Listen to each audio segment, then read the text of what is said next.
France, 19h-20h, les vraies voix citoyennes, Aurélie Gros, Stéphane Pellet.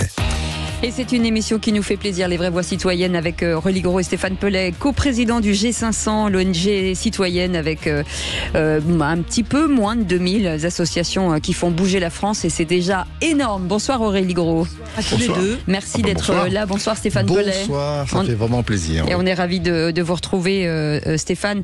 L'occasion de faire aussi un petit point sur cette initiative citoyenne, de dire on vous rappelle qu'en juillet dernier, on a eu la chance d'être avec vous à Marseille, avec de nombreuses associations qui ont proposé, fait un espèce de cahier de doléances avec des propositions concrètes et très intéressantes que vous déposez aujourd'hui et que vous présentez à certains membres du gouvernement. Et oui, et c'est en ce moment vraiment l'actualité, parce que je crois que mercredi soir, c'est le président de la République qui reçoit Aurélie Gros. Alors, à l'Élysée. Elle ne sera pas toute seule, mais elle viendra avec ce fameux document des 40 résolutions qui ont été adoptées en juin dernier à Marseille. Dans quelques heures, minutes peut-être tout à l'heure, je crois qu'il y a un personnage important à qui je vais tout simplement donner le dossier comme c'était promis. Yael Braun-Pivet, la présidente de l'Assemblée nationale, sera avec nous. Voilà, et puis en ce moment, le président du Sénat prépare aussi un rendez-vous. Enfin, on continue. Voilà, je l'ai devant moi, donc même les auditeurs maintenant peuvent nous le réclamer, ce fameux document des 40 résolutions. Ils peuvent demander même à Sud Radio et on leur enverra bien volontiers. Puisque Sud Radio est bien entendu partenaire. Merci en tout cas. Allez, au sommaire de cette émission, dans les situations de conflit, les femmes représentent environ 80% des pertes de vie humaines. Et au niveau mondial, 80% des réfugiés et des personnes déplacées dans leur propre pays sont des femmes et des enfants. Les différences de genre jouent un rôle significatif dans l'accès aux ressources, au pouvoir et à la prise de décision. En temps de paix comme en période de conflit, hommes et femmes vivent différemment les tensions, les guerres et les phases de reconstruction post-conflit. Mona Jafarian est avec nous, présidente de Femmes Azadi, et elle sera avec nous pour en parler. Bonsoir, merci d'être avec nous. En France, les chiffres sont alarmants. On dénombre 118 femmes tuées par leur partenaire en 2022 et 100 000 victimes de viol pour seulement 1000 condamnations. À l'occasion de la journée internationale pour l'élimination de la violence à l'égard des femmes, le 25 novembre 2023, le rapport de l'ONU souligne la nécessité d'un investissement massif pour atteindre l'égalité des sexes d'ici 2030. De nombreuses actions menées par nos invités, Virginie Atlan, présidente de Nous les Ambitieuses, qui reviendra sur les défis auxquels font face les victimes et aux actions urgentes nécessaires pour briser le cycle de la violence. Et évidemment, Yael Braun-Pivet, présidente de l'Assemblée nationale, sera en notre compagnie, ainsi qu'Élie Chouraki, qu'on ne présente plus, Cécile, le réalisateur de très nombreux spectacles et films. Absolument, et c'est lui qui a mis en scène ce spectacle qui s'appelle Vivante. On vous souhaite les bienvenus, c'est les vraies voix citoyennes jusqu'à 20h. Les vraies voix Sud Radio. Arrêtez de croire que vous devez absolument aujourd'hui choisir un camp. Arrêtez d'être les uns contre les autres. Arrêtez de penser que la souffrance de l'autre vient relativiser votre propre souffrance. Soyez capable d'écouter une autre vérité. Soyez capable de dialoguer. Bonsoir Mona Jafarian, merci d'être avec nous. Vous êtes présidente de Femmes Azadi, Aurélie Gros, une association que vous portez depuis pas mal de temps et qu'on soutient, bien entendu. Une association qu'on soutient, comme le dit souvent Mona, si on arrête de parler de l'Iran, ce sera un bain de sang, et je crois que le contexte géopolitique actuel nous invite aussi à regarder à ce qui se passe dans les autres pays, et Mona se bat, interpelle les décideurs, parce que rien ne se fera juste là-bas. Il faut aussi se battre sur notre terrain, sur notre territoire, et défendre nos valeurs. Et je crois que Mona représente ces femmes qui défendent les femmes ici et là-bas. C'est un combat commun et on est très très heureux de l'avoir avec nous. Et d'ailleurs, voilà, Mona, on va vous laisser la parole pour nous dire où vous en êtes actuellement du combat en Iran et plus largement la situation actuelle que traverse le monde, parce que c'est très inquiétant. Bien, vous m'aviez reçu il y a quelque temps, oui. Et c'est assez triste à dire quand nous on constate ce qui s'est passé le 7 octobre et tout ce que ça a entraîné derrière, parce que ça fait 1 an qu'on prévient, parce que ça fait 1 an qu'on parle du financement du terrorisme, qu'on parle des proxys de la République islamique, qu'on parle du Hamas, du Hezbollah, des Houthis. Ça fait 1 an qu'on dit ils sont en position de faiblesse, ils sont déstabilisés à l'intérieur du pays, ils vont frapper, comme ils le font à chaque fois. Ils vont frapper pour se maintenir au pouvoir, pour inverser les choses. Et on a assisté impuissante à ce contre quoi on mettait en garde depuis tant de temps. Et je pense que ce qui est le plus dramatique aujourd'hui, c'est de se rendre compte que ça ne suffit toujours pas. C'est-à-dire qu'on en est toujours au même point. L'Europe ne classe... Même pire, parce que finalement, aujourd'hui, tout le monde sait qui est derrière ça, on sait qui finance, on sait qui s'en réjouit. Il y a 2 jours, je partageais un discours terrifiant d'un des maîtres à penser du guide suprême de la République islamique, qui disait très clairement, on sait pourquoi on a mené ces attaques. Notre but ultime est de pousser leur antisionisme à un tel point que leur propre peuple deviendra leur pire ennemi et que nous détruirons les racines de l'Occident de l'intérieur même. C'est même... Mona Jafarian, où en sont les relations diplomatiques entre la France et l'Iran aujourd'hui ? Bien, malheureusement au point mort, puisque aujourd'hui on sait qu'on se sert de la République islamique et du Qatar pour négocier la libération des otages. On leur demande de rester à l'écart. Donc pour nous c'est une situation ubuesque. C'est comme si vous aviez affaire à des terroristes qui étaient responsables d'attaques et que vous leur demandiez de rester à l'écart des attaques qu'elles ont provoquées. Pour permettre de lutter contre le terrorisme. Donc c'est un non-sens. Et on a été particulièrement surpris parce que quand on a vu le président de la République nous dire « nous allons mener une coalition pour lutter comme on a lutté contre Daesh », on s'est dit « ça y est, ils ont compris et on va faire une réunion d'urgence de tous les dirigeants occidentaux et assommer la République islamique de sanctions ». Eh bien, non, on leur demande de rester à l'écart. Mona Jafarian, j'ai vu des images, alors est-ce de l'info, est-ce de l'intox sur les réseaux sociaux, de femmes se promenant ou même prenant le métro tête nue en Iran.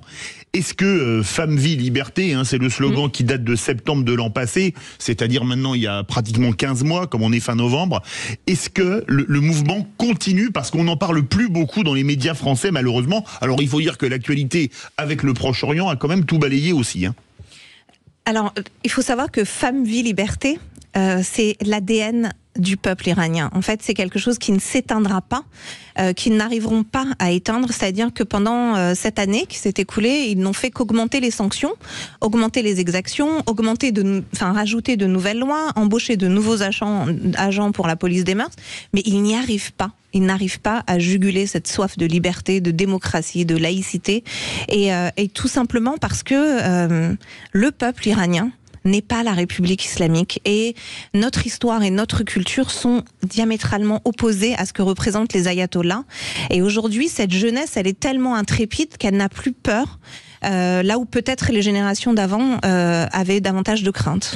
Mona, quand on fait le lien cette fois-ci avec la jeunesse française, européenne, vous savez, celle qu'on appelle dite occidentale de ce bloc qui comprend les États-Unis, etc. Comment on fait le lien? Comment vous arrivez à convaincre quand vous avez des jeunes qui à la fois sont épouvantés de ce qui se passe en Iran et vous suivent, mais quand on transpose les choses en Europe ou ailleurs, d'un coup, dans les universités notamment, le point de vue semble complètement s'inverser. C'est-à-dire, il y a d'un coup, on laisse aller sur un certain nombre de valeurs, on laisse la religion s'installer peut-être un peu partout dans les relations, y compris officielles, etc. etc. Comment vous faites pour transposer votre combat? Alors, c'est très compliqué parce que si vous prenez la jeunesse iranienne, le fait de vivre en dictature fait que très jeune, vous êtes adulte. Très jeune, vous vous intéressez à la géopolitique mondiale parce que vous savez que quel que soit ce qui se passe n'importe où dans le monde, ça aura un impact sur votre avenir. On vit dans une certaine forme d'insouciance en Occident, parce que moi je dis toujours qu'on est protégé par la Constitution, on est protégé par la laïcité, donc quels que soient les choix personnels qu'on fait, même si on décide d'adhérer à des idées très extrêmes en matière de religion, on est quand même protégé finalement par la Constitution française. Là-bas, on n'a pas ce luxe, donc on est beaucoup plus vigilant, on voit les choses avec beaucoup plus de recul, et surtout on se rend compte que il y a énormément de manipulation dans ce que fait la République islamique. Nous, par exemple, on est habitués, donc on voit très clair dans leur jeu. Mais aujourd'hui, quand on se rend compte que sur TikTok, la tendance, c'est de glorifier Oussama Ben Laden, on se dit qu'il y a un truc qu'on a raté. On est passé à côté de quelque chose. Cette jeunesse-là ne comprend plus ce qui est en train de se jouer d'un point de vue géopolitique. Et je pense qu'il est assez urgent d'expliquer mieux pour sortir de l'émotionnel et peut-être rentrer plus dans la réalité de ce qui est en train de se jouer pour ne pas réagir et finalement en arriver à justifier le terrorisme. Oui. Et ça, c'est assez terrible à voir. Combien d'Iraniens en France aujourd'hui ? Alors, on sait pas exactement, mais je crois qu'on n'est pas plus de 50 000 en France de première et deuxième génération. Et quel est le lien finalement avec leur famille? Parce que j'imagine que beaucoup ont de la famille sur place. Est-ce que les relations sont possibles? Est-ce qu'aujourd'hui le lien est complètement coupé? Non, les relations sont possibles. Donc les Iraniens continuent à avoir des nouvelles de leur famille. Et surtout, les Iraniens continuent à envoyer des vidéos pour dire on continue, on y croit encore, même si c'est plus compliqué de sortir dans la rue, parce qu'au moment où finalement on aurait eu besoin d'un soutien du reste du monde pour dire on est avec vous et on va vous aider, on a été très seuls. Mais malgré ça, la volonté est toujours là et elle est même plus forte parce qu'il y a encore cet espoir qui renaît de se dire face à la réalité du Proche-Orient et du Moyen-Orient, on va enfin prendre conscience à quel point il est important d'avoir une puissance démocratique et laïque dans la région. Allez, vous restez avec nous, on fait une petite pause, on revient dans quelques instants. Si vous avez des questions, bien sûr, vous êtes les bienvenus. 0826 300 300, on reste ensemble jusqu'à 20h. Et merci beaucoup Aurélie Gros et Stéphane Pellet pour ces sujets vraiment importants. On est ravis de vous accueillir, hein. Bien sûr, vous le savez. On fait une petite pause, à tout de suite. Les vraies voix qui font bouger la France, 19h-20h, les vraies voix citoyennes, Aurélie Gros, Stéphane Pellet. On revient sur cette situation de conflit. Les femmes, on vous le disait, représentent environ 80% des pertes de vie humaines au niveau mondial. Et on en parle avec Mona Jafarian qui est avec nous, présidente de Femmes Azadi. Merci en tout cas d'être avec nous sur ce sujet justement, sur les femmes dans la guerre. Qu'est-ce qui explique, comment expliquer justement qu'elles sont en première ligne aujourd'hui ? Bien, il y a toujours une forme de patriarcat dans le fait de mener une guerre, quelle que soit la raison pour laquelle cette guerre est menée. Elle est très souvent menée par des hommes pour le pouvoir, pour des intérêts géopolitiques, et on sait très bien que les droits des femmes et le patriarcat, ça fait pas bon ménage. Donc on peut le voir à chaque fois qu'il y a des conflits. Par exemple, si vous prenez le cas de l'Iran, qui est un conflit interne, quand les manifestants étaient quand on leur tirait dessus dans la rue, on choisissait délibérément d'aveugler les femmes et de leur tirer dans les parties génitales.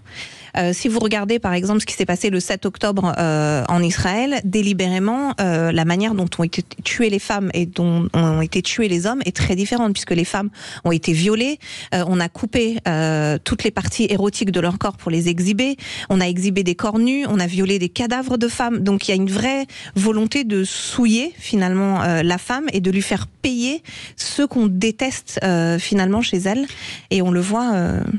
Aurélie Gros. Oui, moi ce qui m'intéresse, ce qui est assez étonnant dans le combat de Mona, c'est que effectivement les femmes sont exclues de ce côté guerre, mais à côté de ça, c'est elles qui mènent le combat. On les voit se soulever, on voit des femmes palestiniennes et iraniennes, et israéliennes.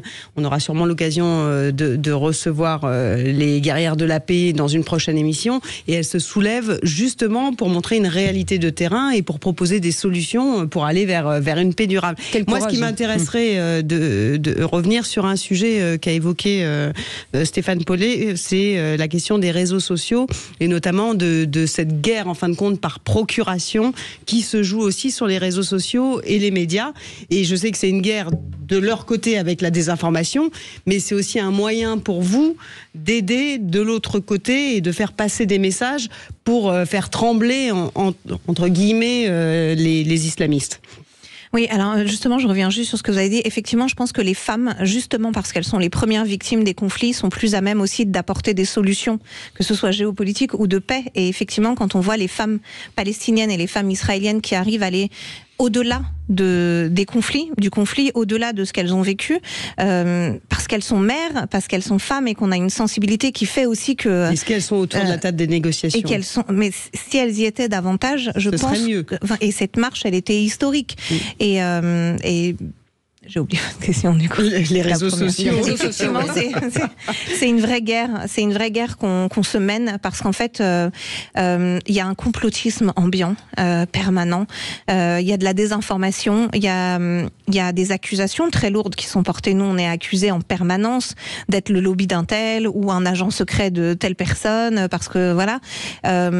Et c'est compliqué, mais finalement, c'est aussi la plus grande arme qu'on a à notre disposition parce que ça nous permet, là où avant on était complètement dépendant des médias et de leurs paroles, de pouvoir apporter une parole directe aux gens. Oui, mais est-ce que vous pouvez pas retourner là-bas? Pardon, excuse-moi, bien sûr.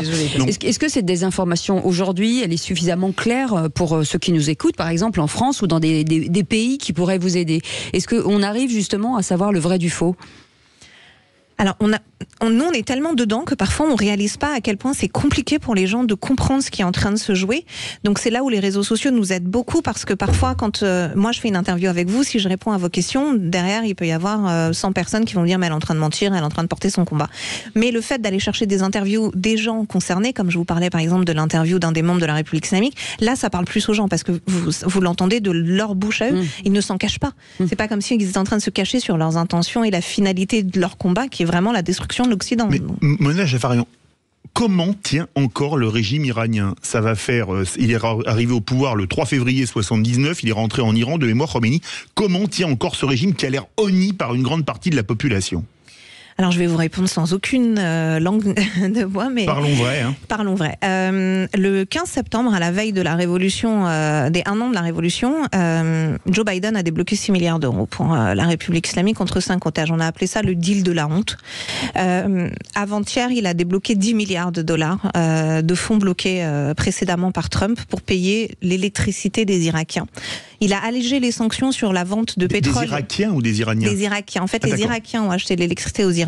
Trump avait bloqué cette somme et Biden a tout débloqué. Donc c'est 10 milliards immédiatement, mais c'est une rentrée d'argent permanente pour eux.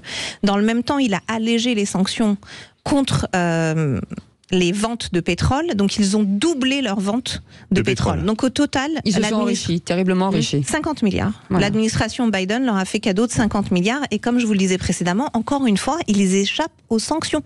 C'est-à-dire que là, par exemple, tout le monde est focus sur le Hamas, mais personne se dit mais qui les finance, qui les a entraînés, parce que et le Hezbollah aussi. Et le Hezbollah, c'est la création même de la République islamique, comme les Houthis au Yémen. Donc c'est.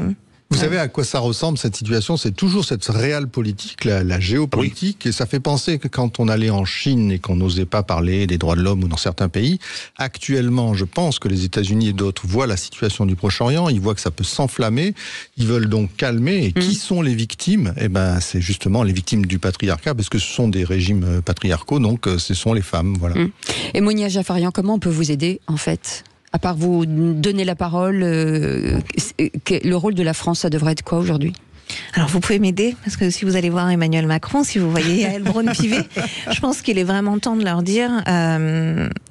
agissez, parce que ça fait 40 ans qu'on vous le dit, ça fait 40 ans qu'il y a une politique d'otage d'État, qu'ils brandissent la possibilité d'une arme nucléaire pour vous calmer, mais il y a un moment, inscrivez le corps des gardiens de la révolution islamique comme entité terroriste, coupez les fonds et mettez-leur des vraies sanctions, parce en fait on ne négocie pas avec des terroristes, et il va falloir le comprendre. Mona Jafarian, quand vous voyez que la communauté internationale a été capable de mettre à la Commission des droits de l'homme de l'ONU l'Iran, vous qui êtes une Iranienne exilée en France, qu'est-ce que ça a attiré comme réaction chez vous et chez vos compatriotes iraniens exilés? Il faut savoir qu'à la base, ils étaient même dans la commission des droits des femmes. Et oui, ils y étaient, mais ils ont été... Mais je crois qu'il y a l'Afghanistan quand même dans les droits des femmes où tout est possible maintenant. Et là, carrément, leur donner la présidence du Forum social des droits de l'homme, c'est une insulte au peuple iranien, c'est une insulte aux droits de l'homme, sachant en plus qu'il y a quand même, soi-disant, une enquête pour les exactions commises par ce même régime. Donc, quelle valeur a une enquête si en même temps vous leur donnez la présidence du Forum des droits de l'homme? Je pense qu'il faudrait un peu plus... Parce que nous, on voit l'ONU qui est très enclin à condamner la France pour sa police du vêtement, mais bizarrement, on les entend moins quand il s'agit quand même d'un régime génocidaire envers les femmes. Donc, il y a un moment, il va falloir se remettre en cause au sein de l'ONU. Comme le disait le général de Gaulle, l'ONU, c'est un machin. Il avait finalement raison, il y a 60 ans. Nous, on dit une mascarade, les Iraniens. Donc, continuer à en parler, continuer à discuter sur nos radios, expliquer aux gens, faire dire la vérité, parce que les vraies voix et donner les coordonnées de votre association. Oui, Femmes Azadi, AZADI sur les réseaux sociaux, donc on est partout sur Twitter, etc. Bravo. Merci en tout cas, Mona Jafarian, vous êtes forcément la bienvenue quand vous voulez ici. Dans quelques instants, on va revenir à quelques jours de la journée internationale pour l'élimination des violences à l'égard des femmes. C'est le 25 25 novembre. Et Virginie Atlan sera avec nous, présidente de l'association Nous les Ambitieuses. Avec elle, Élie Chouraki aussi. Et la présidente de l'Assemblée nationale, Yael Braun-Pivet, à l'occasion d'une pièce qui s'appelle Vivante, qui sera jouée à l'Assemblée nationale le 22 novembre prochain. On vous en parle dans quelques instants. À tout de suite. Sud Radio. Sud Radio. Parlons vrai. Sud Radio, les vraies voix qui font bouger la France. 19h-20h, les vraies voix citoyennes. Aurélie Gros, Stéphane Pellet. Et toujours en direct des vraies voix citoyennes avec effectivement Aurélie Gros et du G500, cofondatrice avec Stéphane Pellet, qui est le président. Vous êtes coprésidents tous les deux. C'est ça, nous on est dans la parité totale. C'est encore en discussion. Comme Philippe, David et moi. Je prends tout et il n'a rien. Voilà. C'est comme disait Coluche, donne-moi ta montre, je donnerai l'heure. Exactement. Et Stéphane Pellet, il y a une représentation le 22 novembre et Virginie Atlan est avec nous. Et c'était un sujet que vous aviez envie de porter, Stéphane. Oui, et puis je fais tout de suite le lien avec le sujet que nous avions tout à l'heure. Il est beau de se préoccuper des droits des femmes dans le monde entier. On en parlait avec l'Iran, etc. Mais il faut être capable aussi de se regarder, de savoir ce qui se passe dans le pays. Et donc dans quelques jours, donc le 25 novembre, c'est la journée internationale pour l'élimination de la violence à l'égard des femmes. Et la France est aussi concernée.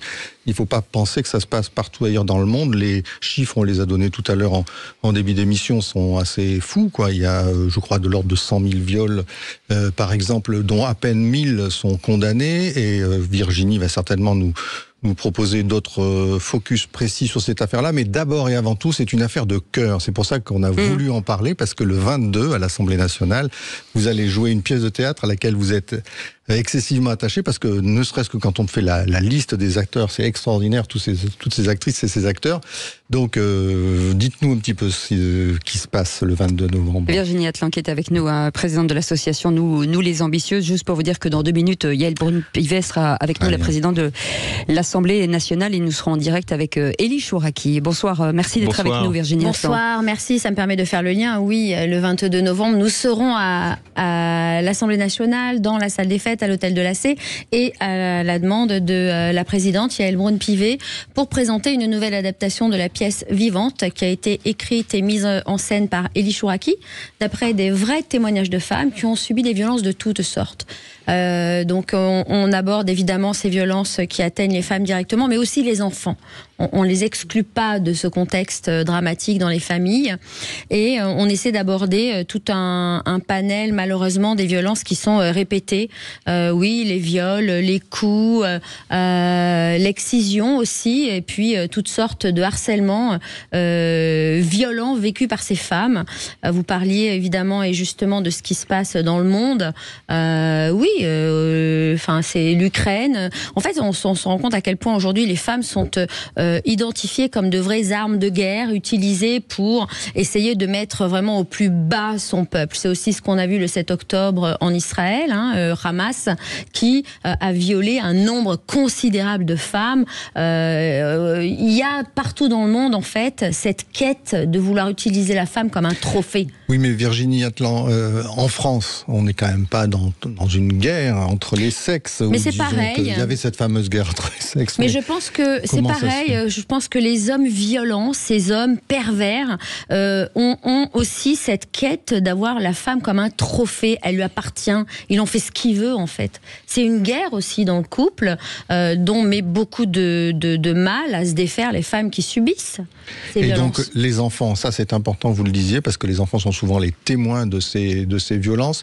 Est-ce que vous en parlez dans ce spectacle aussi ? Oui, c'est abordé parce qu'en fait, d'abord, il y aura des enfants sur scène pour la première fois qui vont lire des textes de jeunes garçons.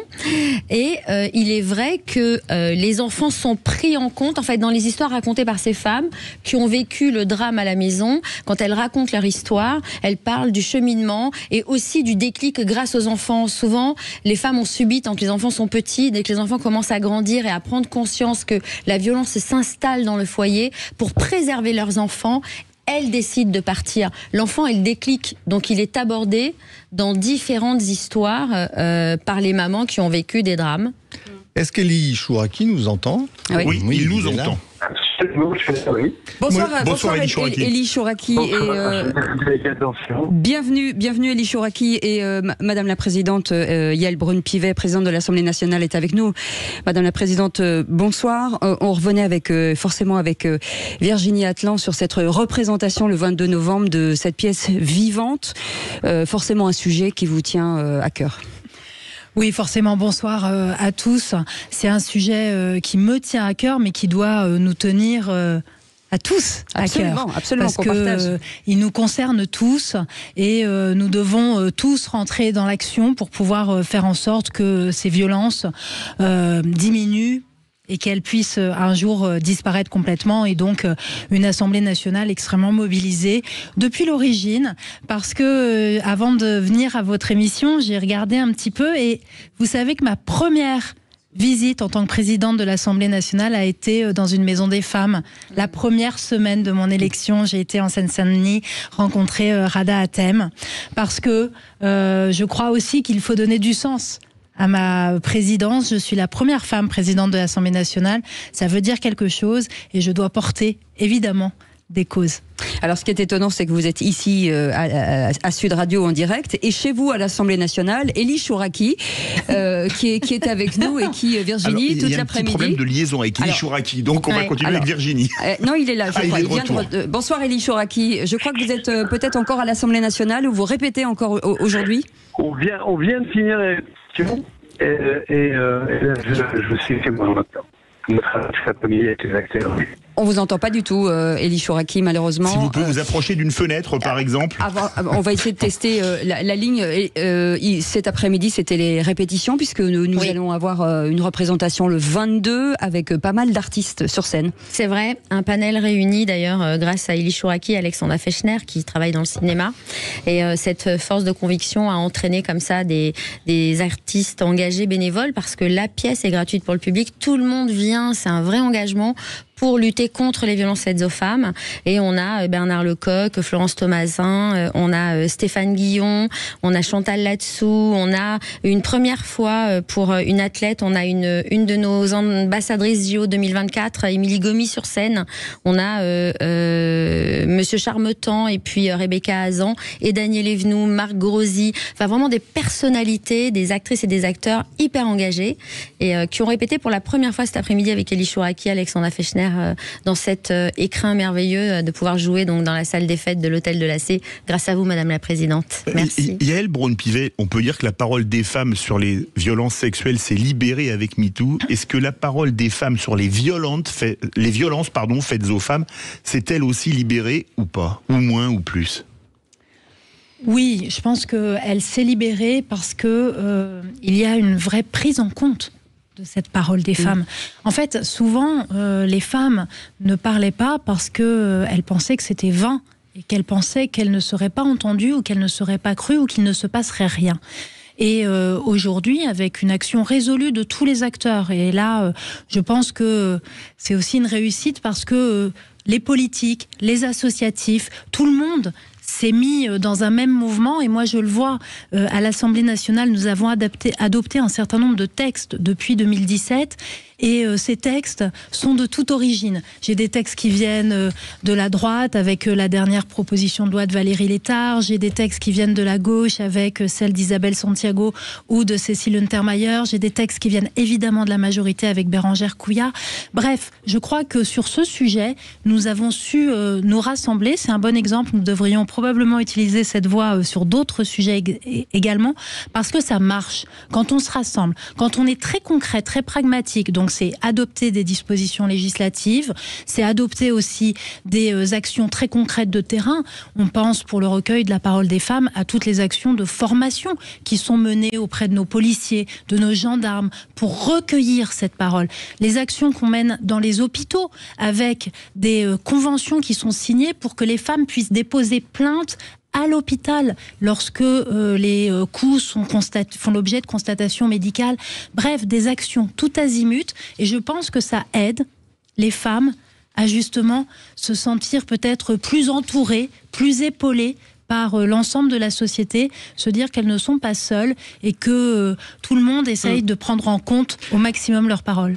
Juste pour finir ou presque, est-ce que vous pouvez nous dire si on peut avoir espoir? Parce que je trouve que c'est très beau le titre de cette journée. C'est la journée internationale pour l'élimination de la violence. Il ne s'agit pas de la faire diminuer, il faut en finir. Est-ce que vous pensez qu'on est sur la voie de cet objectif-là? Oui, clairement. En tout cas, nous ne pouvons pas être sur une autre voie. Et moi, vous savez, je fais de la politique pour agir et surtout pour réussir. Et donc, oui, nous sommes sur cette voie-là. Évidemment, il doit y avoir... la honte doit changer de camp. Il doit y avoir une prise de conscience de l'ensemble de la société. C'est pour ça que je disais, les politiques doivent agir, les associations doivent agir, mais chacun doit agir.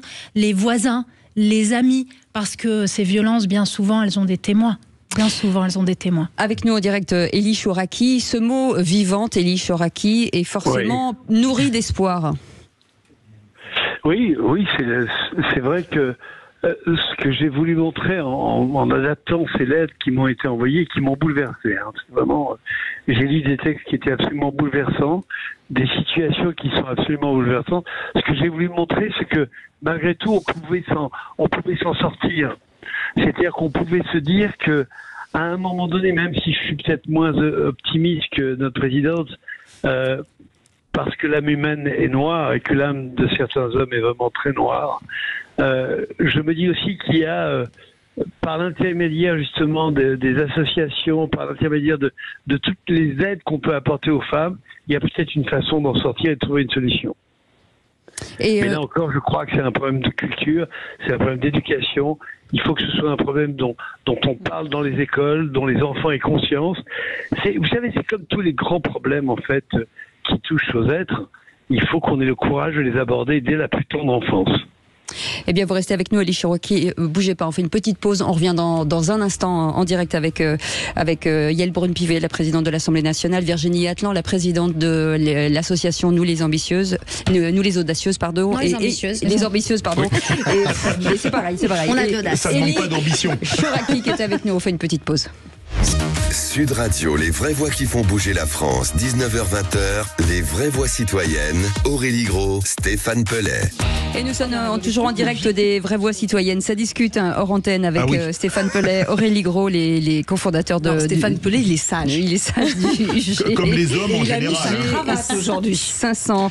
Et le 20... respect pour Madame la Présidente. Absolument. Et le 22 novembre prochain, à l'Assemblée nationale, Virginie Atlan, présidente de l'association Nous les Ambitieuses, et Elie Chouraqui présente une création théâtrale. On va laisser en parler Elie Chouraqui, il s'appelle Vivante.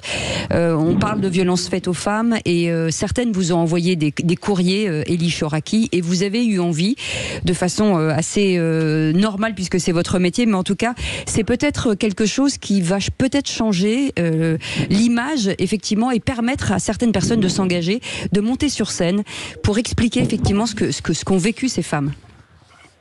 En racontant, on explique. En racontant, on peut trouver des solutions. En racontant même les hommes qui sont souvent des imbéciles et des violents, on le voit tous les jours, peuvent se dire que leur attitude n'est pas exactement l'attitude qu'ils devraient avoir. Même les pervers peuvent parfois même changer de façon d'être. C'est un peu ce que j'essaie de faire avec ce spectacle, avec Vivante. J'essaie vraiment de faire en sorte que il y ait des indications, des messages précis qui passent. Parce que la violence faite aux femmes, évidemment, est en France, mais elle est dans le monde entier. On l'a encore vu là récemment en Israël. C'est une violence qui permet à certains hommes d'avoir le sentiment d'un sentiment de domination, un sentiment d'appropriation. Et ça va au-delà même de la violence et du fait de rendre ces femmes des victimes. Ça touche même le cœur de notre civilisation. C'est-à-dire que si nous ne parvenons pas à éradiquer cette violence-là, cette violence faite aux femmes en premier lieu, peut-être ne parviendrons-nous pas à éradiquer toutes les autres violences, car celle-là est essentielle. On remarque que dans tous les conflits, dans toutes les maisons, à chaque fois qu'un homme veut affirmer sa supériorité sur l'autre, ou sur une nation, ou sur une femme simplement, il s'attaque à une femme par le viol et par la violence. Comme si sa supériorité devait être démontré par un acte sexuel. Et c'est ça qu'il faut absolument sortir même de l'ADN de l'humanité, de l'ADN de l'homme, en tout cas de ce qu'ils ont dans la tête. En tout cas, il faut changer les choses, Virginie. Oui.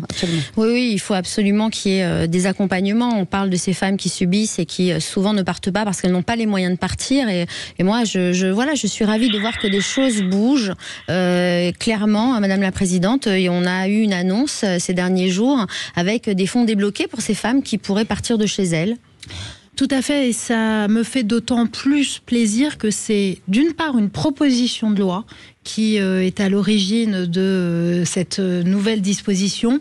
Et c'est une proposition de loi qui, à l'Assemblée, a été inscrite dans ce que j'ai appelé les semaines transpartisanes. Ce sont des semaines où nous inscrivons et nous adoptons des textes qui sont portés par des groupes politiques qui réunissent de la majorité et de l'opposition, donc qui sont sans parti, sans couleur politique. Et sur ce texte-là, qui était porté à l'origine par Valérie Létard, sénatrice, nous nous sommes retrouvés, et c'est un texte que nous avons adopté à l'unanimité. Donc l'Assemblée nationale et le Sénat arrivent à travailler sur ce genre de cause unanimement et à dépasser tous les clivages politiques. Et effectivement, c'est une aide qui très concrètement va permettre aux femmes, lorsqu'elles portent plainte, lorsqu'elles ont ce qu'on appelle une ordonnance de protection judiciaire, de pouvoir toucher une aide financière immédiate. Et on a ce qu'on appelle une sorte de pack nouveau départ avec les questions de logement, les questions d'allocation aussi, tout ce qui est CAF, etc. En fait, il faut leur simplifier au maximum la vie, parce que vous avez raison, le départ ne doit pas être conditionné à une capacité ou non de s'assumer financièrement. Ça n'est pas possible. Il faut qu'une femme, si elle décide de partir, parce qu'on sait à quel point en plus c'est difficile de prendre la décision et c'est difficile de la rendre réelle, cette décision du départ. Et donc il faut qu'on lève tous les freins. Et le frein financier était un frein essentiel. C'est vrai. Et c'est l'affaire de tous. Vous parliez évidemment de cette coproduction ensemble, c'est-à-dire les associations, les entreprises, le domaine public.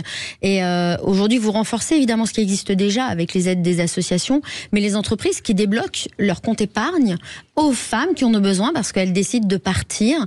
Et suite aux violences, c'est une possibilité. Les entreprises ont aussi adapté ces possibilités. Donc moi, je me réjouis de ce que vous avez réussi à faire passer. Bravo. Aurélie Gros.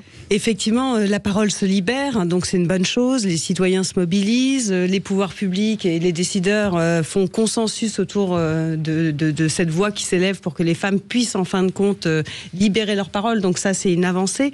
Mais aujourd'hui, quand on voit les chiffres de 100 000 victimes de viol pour seulement 1000 condamnations, au-delà de faire seulement respecter la loi, il faudrait aussi améliorer les procédures judiciaires. Alors, évidemment, il faut toujours les améliorer, ces procédures judiciaires, parce que trop lent, incomplet parfois.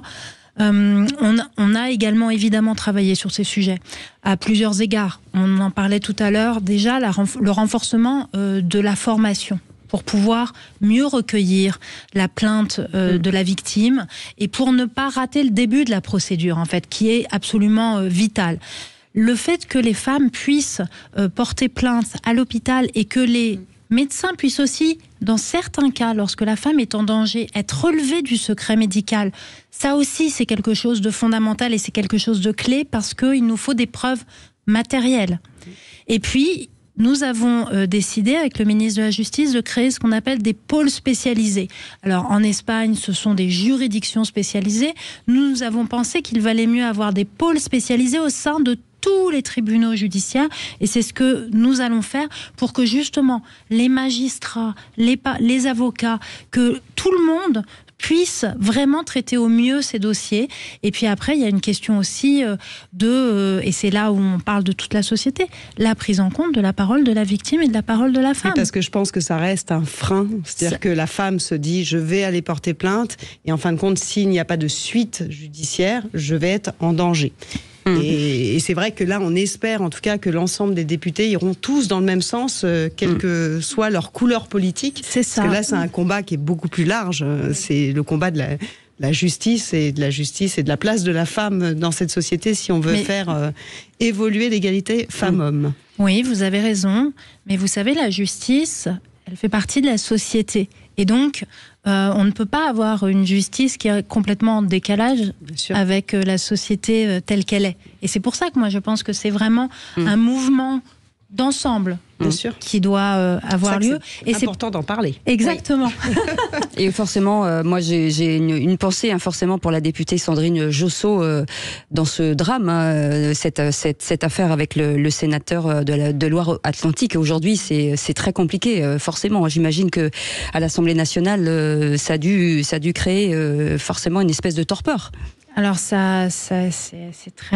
une affaire très grave. Il y a une instruction, donc vous comprendrez bien que je m'exprimerai pas sur cette affaire, mais j'ai évidemment rencontré la parlementaire dès le lendemain des faits et nous avons échangé ensemble et elle sait que nous sommes à ses côtés et effectivement ça montre aussi que personne n'est à l'abri. Absolument. Et que tout le monde est concerné.